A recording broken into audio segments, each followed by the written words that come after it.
la enseñanza puede ser calificada, como dice Pablo Freire, como bancaria. Bancaria en el sentido de que yo tomo un dinero, lo dejo en el banco y pienso que va a dar un cierto interés, lo deposito. La enseñanza bancaria es una enseñanza memorativa. El maestro expone algo y el alumno lo repite después. Y su competencia consiste en saber repetir lo que el maestro dijo. Además, es muy competitiva. Se habla todavía del primer alumno o de aquellos que tienen más capacidad para volver a repetir lo que dijo el maestro. Pero de ninguna manera se incentiva la creatividad del alumno y en comunidad. Esa es la propuesta de Paulo Freire. Constituir en un grado una comunidad y una comunidad discursiva donde se pueden plantear un tema y los alumnos pueden participar discutiendo y creando nuevas posibilidades de comprensión y al mismo tiempo de exposición de lo que están discutiendo. Paulo Freire entonces dice el modelo rusoniano, Rousseau, que escribió una obra pedagógica de gran resonancia en la modernidad burguesa, que se llama El Emilio. Recuerden que pensaba que el Emilio era un niño huérfano, el cual debía obedecer al maestro en todo y hacía un contrato. El niño podía ser libre en su vida y demás, pero en la educación debía admitir lo que decía el maestro. ¿Y por qué ese niño era huérfano? Porque de esta manera no tenía tradición, porque la burguesía en la Revolución Francesa va a ser una nueva clase revolucionaria que va a instalar justamente el capitalismo, y entonces quería muy bien definirse en contra de la educación feudal o monárquica, y por eso entonces se pensaba que era un niño sin tradición, primero.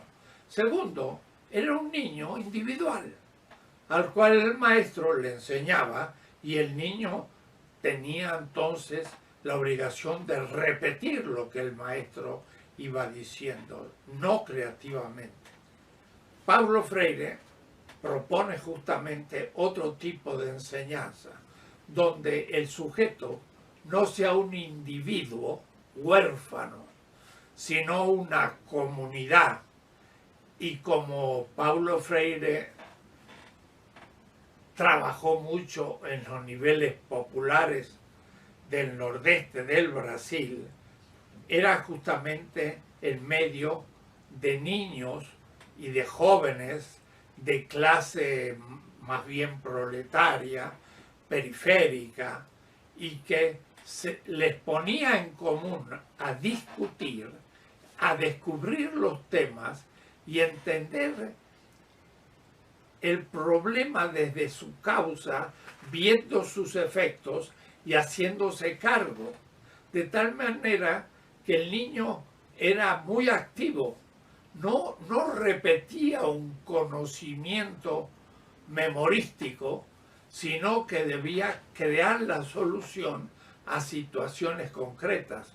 Por ejemplo, Paulo Freire, antes de empezar a enseñar, mostraba la importancia de poder usar la escritura para la defensa de los derechos de los más humildes. Y luego que se descubría la importancia de la escritura para poder llevar a cabo procesos de liberación de los más pobres, entonces se comenzaba a trabajar el alfabeto para aprender a escribir.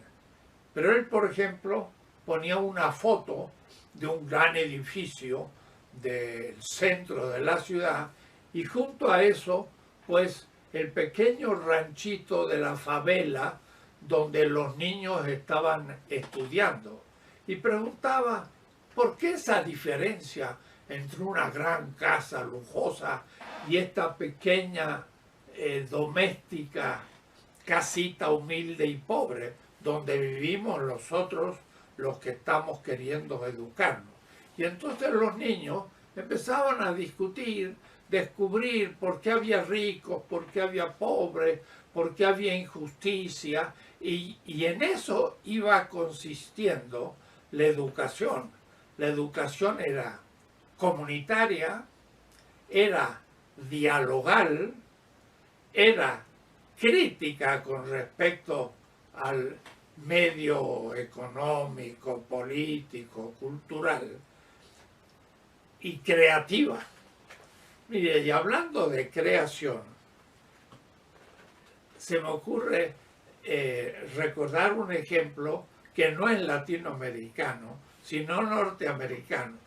El otro día yo leía algo sobre la vida de Thomas Edison, aquel joven norteamericano y después adulto, que hizo una cantidad de inventos, el inventor quizás más grande de comienzo del siglo, fin del siglo XIX y XX.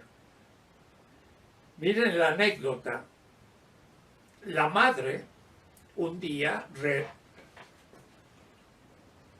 habló con Thomas Edison, niño, y le dijo: he recibido una carta de tu maestro. Y la carta dice que ellos ya no te pueden enseñar nada porque tú eres muy inteligente y por lo tanto propone que si la escuela no puede seguirte dando conocimientos, nos hagamos cargo nosotros. Y la mamá entonces sacó a Edison del colegio y le dio una educación en donde Edison empezó a descubrir la lógica de las cosas y fue un tremendo inventor que nunca pensó las cosas como dadas, sino que pensó cómo podían crearse nuevas cosas. Eso fue por el genio educativo de su madre. Su madre murió pronto y Edison, como a los 30 años, de casualidad, encontró la carta que su madre había recibido de un maestro de la escuela y abrió la carta y no pudo creer lo que decía la carta.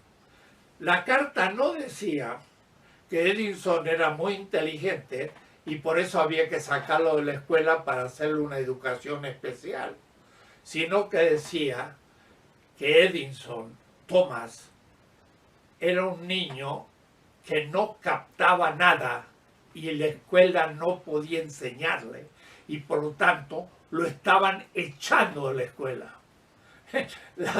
La madre de Edison, cuando vio que echaban a su hijo de la escuela, dijo: yo me voy a hacer cargo de la educación de mi hijo, y salió un genio.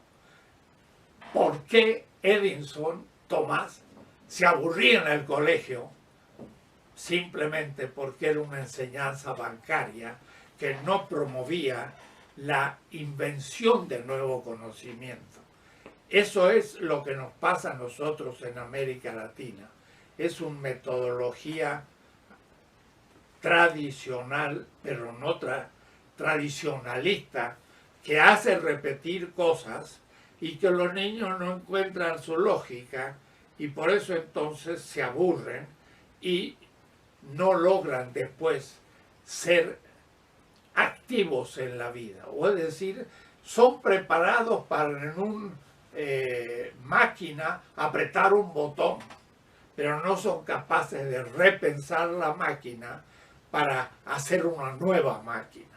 Y también nuestra burguesía prefiere comprar un royalty de un invento extranjero para usarlo en la producción y no en cambio promover inventores locales que en vez de patentar sus inventos para que queden ahí apilados en el archivo de patentes, sean usados en la vida productiva.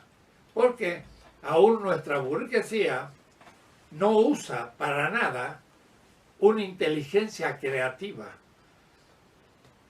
Cuando un producto es puesto en el mercado por una empresa, debe tener poco precio para poder venderlo.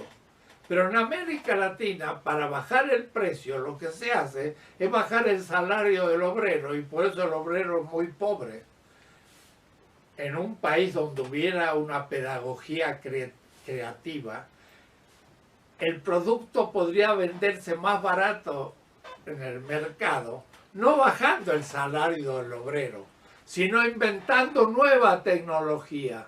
Pero nuestra burguesía también es tradicional, y en vez de inventar la tecnología propia a partir de ingenieros que inventan, compran royalties, o es decir, maneras de producir, y después tienen que pagar los derechos de esos inventos que otros hicieron y nosotros consumimos.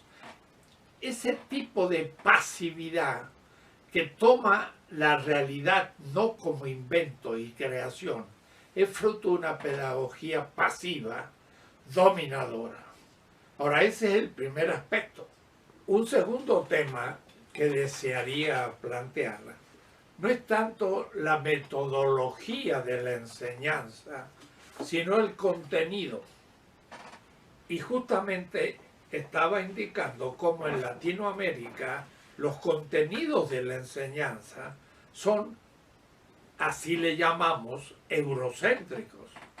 El mejor ejemplo que puede darse, y lo he trabajado mucho y he escrito sobre el tema, es la visión eurocéntrica de la historia que está detrás de toda la enseñanza primaria, secundaria y universitaria. Todos usamos, prácticamente no se imaginan, mundialmente, porque esto se usa en el Asia, en África, en los países árabes, también en Europa, en América Latina, en Estados Unidos, la división de la historia en la antigüedad, la Edad Media y la Edad Moderna. Y entonces la antigüedad era aquella época de los imperios chinos, de la India, de Persia, del mundo helénico y romano, la antigüedad. Y después viene la Edad Media, una edad oscura de cierto retroceso, y luego la modernidad. Esa visión de la historia no sirve, por ejemplo, para entender la historia del sur, ni del Asia, ni del África, ni de América Latina. Es una visión puramente europea, formulado por los románticos al fin del siglo XVIII, y se ha impuesto en todo el mundo. Hegel fue el gran pensador que le impuso, y esa visión, desen cuenta, ¿dónde están los indígenas o las culturas originarias de América en la antigüedad, la Edad Media o moderna? Fueron descubiertos por Colón. ¿Y por qué estaban en América? Parece que venían de la luna, no sabemos cómo se insertan en la historia mundial. Esa visión es profundamente colonizadora. Tenemos que hacer un cambio radical de la enseñanza de la historia y por lo tanto de la geografía, y de ahí del pensamiento literario y de todas las materias de la enseñanza en el contenido. Porque la historia mundial no tiene nada que ver con esa antigüedad, Edad Media y Edad Moderna, sino que tiene completamente otra estructura. Nuestros indígenas, las culturas originarias, son todas procedentes del Asia. Entonces, lo triste es que enseñamos una historia eurocéntrica que oculta nuestra propia historia, y los niños están educados de tal manera que no es un milagro que quieran ir a Estados Unidos, porque desde niños estudiaron que era el paraíso en la tierra y nosotros éramos colonias secundarias. Hay que modificar completamente el contenido de la enseñanza para partir de la propia historia y del respeto a la propia cultura y hacer una crítica de esa modernidad que tiene muchos problemas. La crítica a la modernidad hoy es fundamental, porque la modernidad concibe al ser humano como un individuo, pierde la comunidad, y este individuo a su vez cosifica la naturaleza, la hace algo explotable. Se habla de explotar la naturaleza. ¿Y esto qué ha producido?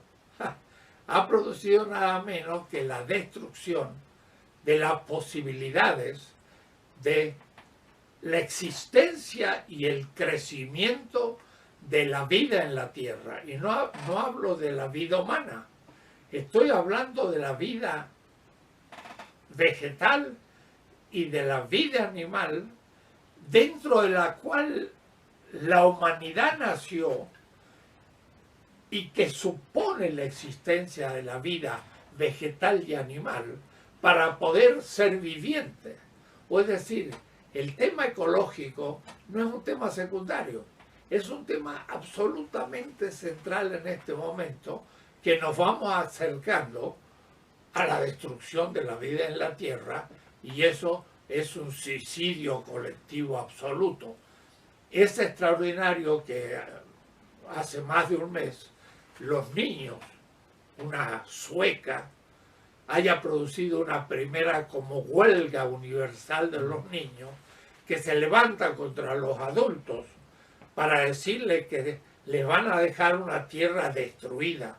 Y realmente el Homo sapiens tiene muy pocas posibilidades de sobrevivencia 2 o 3 siglos. Vamos a desaparecer muy pronto si no se toman medidas que el sistema económico capitalista está imposibilitado de tomar, porque en realidad el capitalismo justamente se apoya en la acumulación de riqueza, pero que es extracción de la posibilidad de la reproducción de la vida. Es o la riqueza acumulada en muy pocas manos o la vida de la humanidad. Y esto, miren la actitud de Trump, que se ríe del problema ecológico y que no firma ningún pacto ni de París ni de Tokio, porque él cree que es un problema secundario. Pero este año es el primer año que en ciertas regiones del Medio Oriente se han sufrido el mes pasado 60 grados de calor. Y al mismo tiempo que aumenta la temperatura, que es el fin del sistema viviente de la Tierra. También, miren, el plástico comienza a estar en todos los océanos, y una ballena en Filipinas muere sobre la costa y tiene 40 kilos de plástico en su estómago. Estamos destruyendo la Tierra. Eso también es un tema fundamental para la enseñanza primaria y secundaria, y como conciencia ecológica fundamental de la humanidad. Entonces, hay que superar el colonialismo de repetir una visión europea norteamericana de la existencia, no partiendo de nuestras tradiciones. Y justamente la crítica del sistema económico que tenemos, el capitalismo, ya debe ser pensado, pero no desde estudio de causas del problema del capitalismo como injusticia entre las clases sociales, sino que ahora es mucho más grave. El capitalismo es la causa de la destrucción ecológica. Me sería un poco difícil explicarlo rápido, pero voy a intentarlo. Miren dónde está el tema. No es que la mala tecnología o la tecnología antiecológica destruya la vida, sino que es algo previo.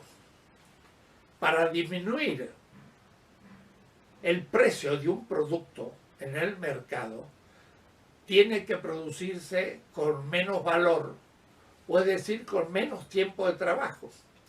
Para poder producir con menos tiempo de trabajo hay que mejorar la tecnología. Pero la tecnología que se usa debe ser inmediatamente usada para producir un efecto que no puede esperar demasiado tiempo. Piensen ustedes que en 1904 en Detroit, Ford hubiera dicho: yo voy a desarrollar un auto eléctrico, pero ¿usted cuánto tiempo necesita? Bueno, unos 50 años. Pero a los 3 años la General Motors lo hubiera destruido en el mercado porque él no podía presentar ningún auto.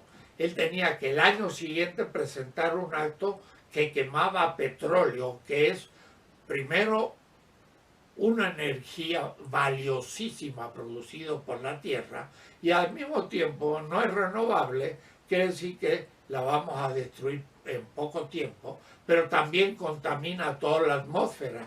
Y entonces, para lograr bajar el precio de un producto, para poder competir contra los demás, y el que no compite desaparece del mercado y se funde, hay que usar la tecnología, aunque sea antiecológica. Es decir, el tema no es la tecnología mala, es el criterio de selección de la tecnología para poder obtener más ganancia, y esto se llama el capital. Y entonces el capital hoy no puede tener un criterio de vida ecológica, porque si lo tuviera no va a sacar ganancia, y si no tiene ganancia es destruido como capital. Es vida o muerte, o aumenta la tasa de ganancia y eso es la vida del capital, pero eso destruye la vida en la tierra. Es la vida o la muerte. Y por eso que es tan difícil tomar realmente las grandes decisiones ecológicas, para la cual hay que educar ahora a la humanidad, al niño, al joven, en los sistemas pedagógicos, para tener otro tipo de vida menos consumista y más ecológico para la sobrevivencia de la humanidad algunos milenios. Como estamos en un siglo o un siglo y medio, desaparecerá el Homo sapiens. Esto entonces está ligado a la descolonización del eurocentrismo y al mismo tiempo a la crítica ecológica del capital. Son temas mayores, pero que el pedagogo debe aprenderlo, porque debe darse a los niños y a los jóvenes conciencia, porque ellos van a vivir un mundo destruido, que ya está siendo destruido, y entonces pues la generación presente va a ser la culpable de la destrucción futura. Y esto ya no es una posibilidad hipotética, no, esto es una realidad que ya estamos constatando de manera dramática. Son temas a discutir para una reforma del contenido de la enseñanza y no solo de la metodología. Y por lo tanto hay que descolonizarse en el sentido de ya no pensar como Europa y Estados Unidos, sino pensar con nuestra cabeza y liberarnos la posibilidad de la invención de nuevos contenidos pedagógicos para las nuevas generaciones.